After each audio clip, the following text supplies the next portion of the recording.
জানেন আজকে এই স্বৈরাচারী শেখ হাসিনা সরকার আমাকে 200-র অধিক আমার উপরে মামলা, আমার 2 ছেলের নামে মামলা, এবং এই 23শে জুলাই আমাকে অ্যারেস্ট করে নিয়ে যায়। আমি 6ই আগস্ট রাত 9:30টায় কেরানীগঞ্জ জেলখানা থেকে বাইর হই।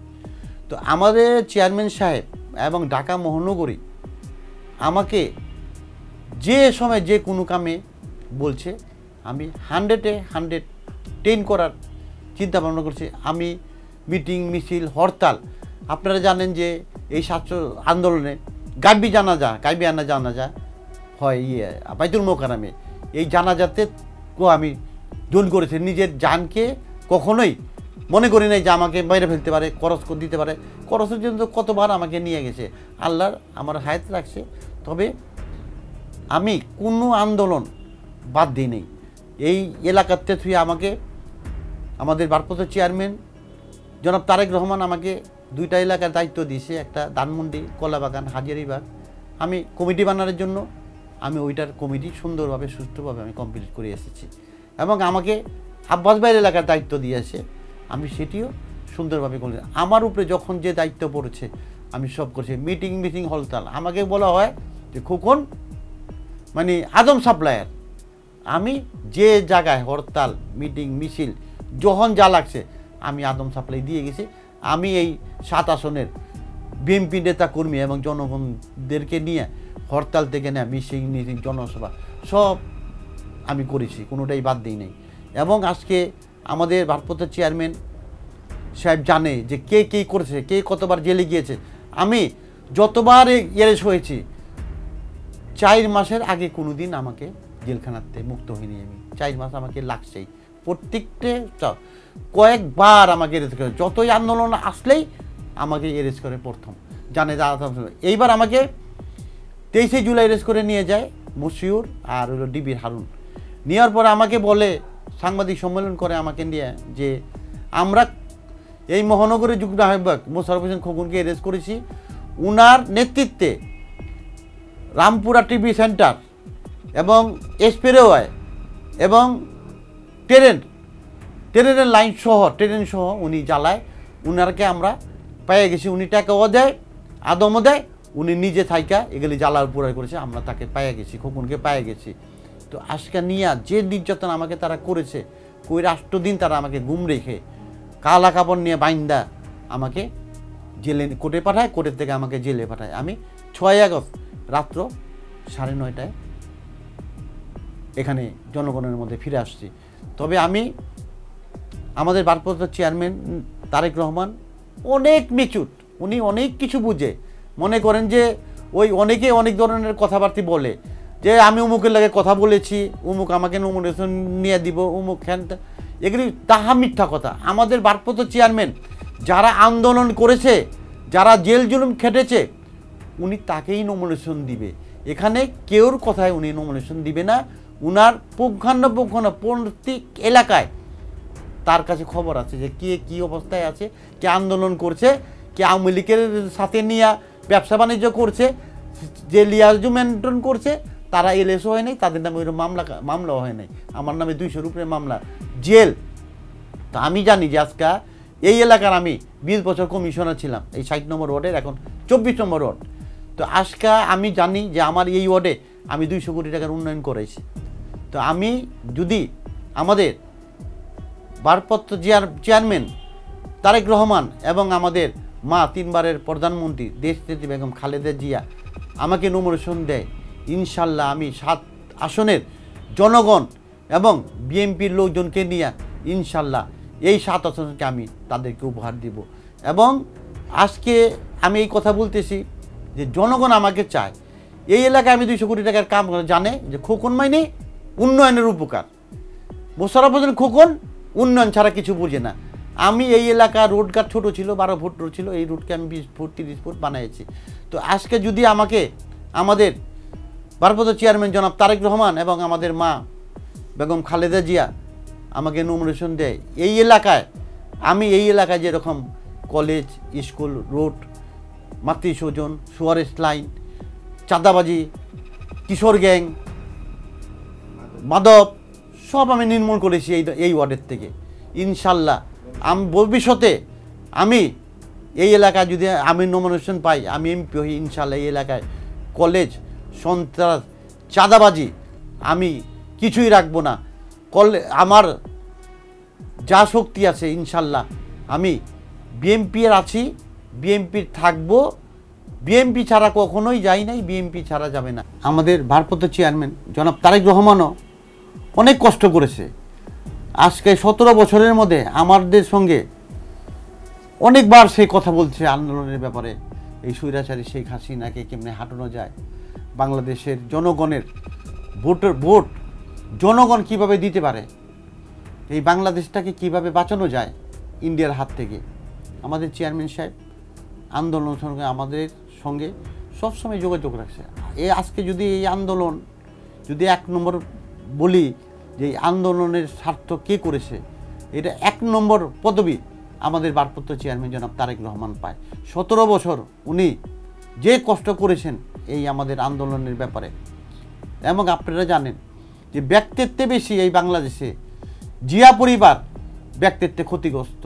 আজকে আমাদের 3 বারের প্রধানমন্ত্রী দেশনেত্রী বেগম খালেদা জিয়া জানেন যে আজকে তার নামে শেখ হাসিনা স্বৈরাচারী সরকার যে মিথ্যা বানোয়াট মামলা দিয়েছে তাকে বারবার হাজিরা দিতে হয়েছে।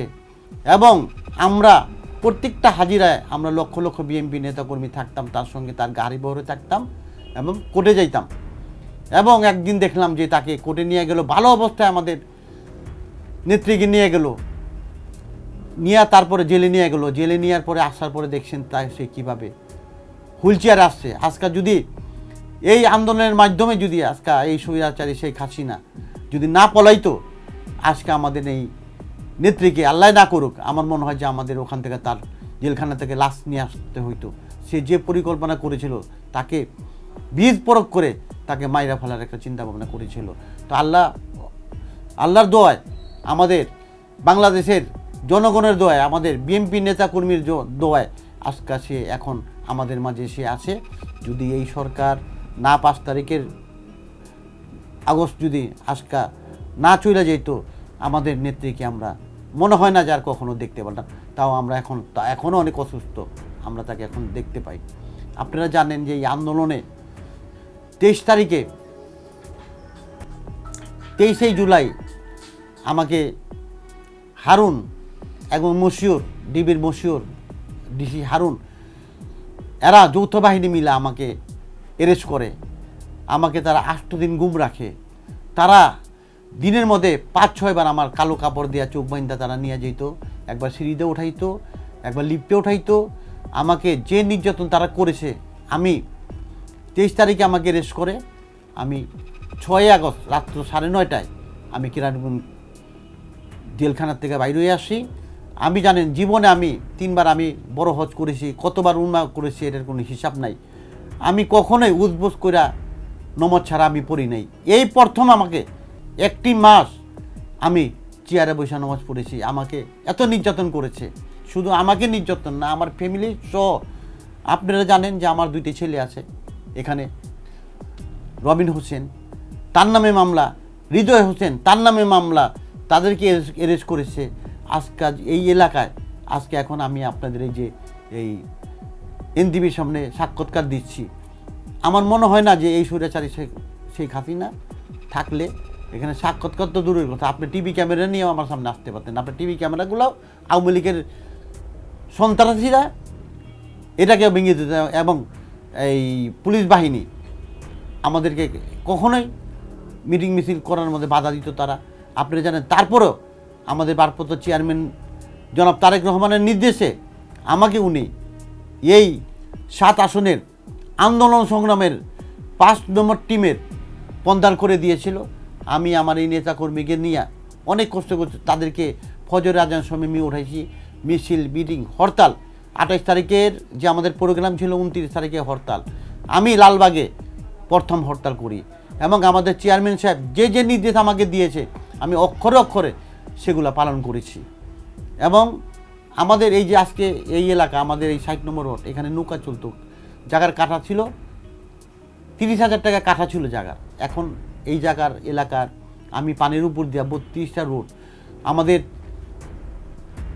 3বারের প্রধানমন্ত্রী বেগম খালেদা জিয়া, সামনে দেখবেন আপনি একটা model high school and college আছে, Lalbagh model and high school. আমি এখানে 7 জায়গা অ্যারেঞ্জ করে দেই। আমাদের প্রধানমন্ত্রী দেশনেত্রী বেগম খালেদা জিয়া এখানে 10 কোটি টাকা অনুমোদন দেয়। আজকে এখানে দেখেন আমার এই এলাকায় এটি গোলাপ ফুল হয়ে আছে, model high school college. Ideal স্কুলের আমার এই কলেজে 4000 বাচ্চা এইবার পরীক্ষা দিয়েছে। এখানে এত সুন্দর জায়গা। এখানে আমার এই এলাকায় আমি আমার বিএনপি সরকার আমলে আমি 94-এ কমিশনার হইবার পর থেকে এই এলাকায় নৌকা চলতো, বাসও দিয়া কোনো লোক মারা গেলে কোলে করে আইনা এই কিল্লার মোড়ে আইনা আপনি খাটিয়াতে উঠাইতে হইতো, এমন এলাকা ছিল। আজকে আমি বিএনপি সরকার তখন ক্ষমতায় 94-এ আমি কমিশনার হই এই ওয়ার্ডের হয়ে আমি এখানে 32টা রোড সহ পানির পাম্প, কলেজ, স্কুল, মসজিদ, মাদ্রাসা সহ এই এলাকা সুয়ারেস লাইন ছিল না, নিউ মার্কেটের পানি এই আমার এলাকাতে যেত, ডুবাই এলাকা ছিল। এটাকে ইনশাল্লাহ আমাদের 3বারের প্রধানমন্ত্রী এবং খালেদা জিয়ার সহযোগিতা নিয়ে আমি এই এলাকাকে এখন 30,000 টাকার কাঠার জায়গা এখন এখানে 80 থেকে 1 কোটি টাকা জায়গার কাঠা। তো আজকে আমাদের সঙ্গে আল্লাহ আছে, আমাদের সঙ্গে জনগণ আছে। আজকে দেখেন আমি 1 মাস আগে আপনি লন্ডনে গিয়েছিলাম একটা প্রোগ্রামে, আমি ওখানে দেখলাম যে আমাদের নেতার সঙ্গে আমার 2বার দেখা হয়েছে। আমাদের নেতা এখনও কোমর ধরে হাঁটে, তার কোমর মেরুদণ্ড এখনও ভাঙ্গা। আজকে জিয়া ফ্যামিলির উপরে যে নির্যাতন করেছে আজকে দেখেন তার কি অবস্থা, আমাদের বেগম জিয়ার কি অবস্থা। এবং আমাদের জানেন যে কোকো, এই কোকো যদি আজকে এই স্বৈরাচারী শেখ হাসিনার সরকার না থাকতো, কোকো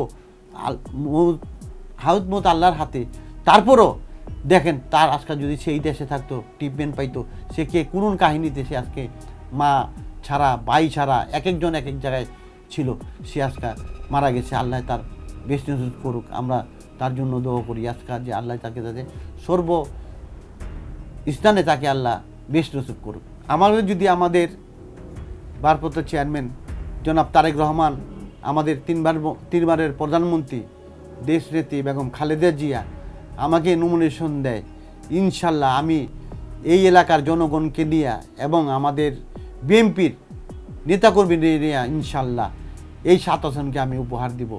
এবং আমি এমপি হবার পর এই এলাকায় চাঁদাবাজ, সন্ত্রাস, মাদক ব্যবসায়ী, আমি কোনো কিছুই এই এলাকায় আমি এই ধরনের এবং কিশোর গ্যাং এই এলাকায় আমি 7 আসনের কোনো জায়গা নাই, 7 আসনে থাকতে পারবে না। এই স্বৈরাচারী শেখ হাসিনার আমলে আমি এই 7 আসনে কয়েকটা বিরাট বিরাট জনসভা করেছি। আপনারা জানেন যে আজিমপুর আপনার মাঠের সামনে আমরা বিশাল একটা মিটিং করি এবং গণসংযোগ করি। সেটা চিফ গেস্ট ছিল আমাদের সাবেক মেয়র, সফল মেয়র এবং সাবেক মন্ত্রী, আমাদের স্থায়ী কমিটির অন্যতম সদস্য জনাব মির্জা আব্বাস সাহেব এই অনুষ্ঠানের প্রধান অতিথি ছিলেন।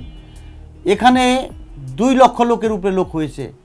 এখানে আজকে যে উপদেষ্টা আসিফ নজরুল সাহেব, তার এখানে সে তার ওয়াইফ লিয়া আজিমপুরে সে আসতে চাচ্ছিল, সে আসতে পারে নাই। সে পরে ফিরত যায়া সে টকশোতে বলছে যে আজকে লালবাগে আপনার আজিমপুরে এত মাইক লাগাইছে যে আমি এত লোক জীবনে দেখি নাই, যে এত লোক এত মাইক দিয়ে আজকে বিএনপি মিটিং করেছে। সে বিএনপির মিটিং আমার নেতৃত্বে হয়েছে। এবং আব্বাস ভাই বলেছেন যে আজকে এখানে আজিমপুরে এত লোক কিভাবে আসলো। তো বিএনপির পপুলারিটি সবসময় আছে, বিএনপি মিটিং ডাকলেই লোকের অভাব হয় না। লোকজন বাংলাদেশের যারা জনগণ বিএনপির সাথে আছে।